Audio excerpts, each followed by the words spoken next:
હાય મારા બાપાએ લઈ દીધો આજ Redmi 6 Pro Max. આજે તો બહુ મોજે જ મોજ છે. ચાલ બધા દોસ્તારને પાર્ટી આપું. ચાલ તો ચોકલેટ લેવાના પૈસા નો તો ફોન ક્યાં આવી ગયો? આજ તો બૂસ મારવો જ જોઈએ. બૂસ મારવા જાવું જ છે.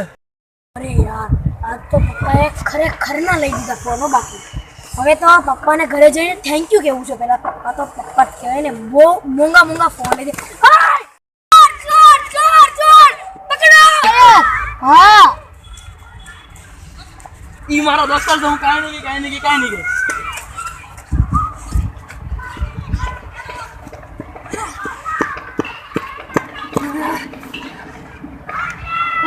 ઓલા એવું કીધું? હે ઈ મારો દોસ્તાર છે. હું કાઈ નહીં કે એટલે નહીં કે હે તમને ખાઈ જા માર. આજનો દિવસ જ ખરાબ છે. હોવાઈ ગયા.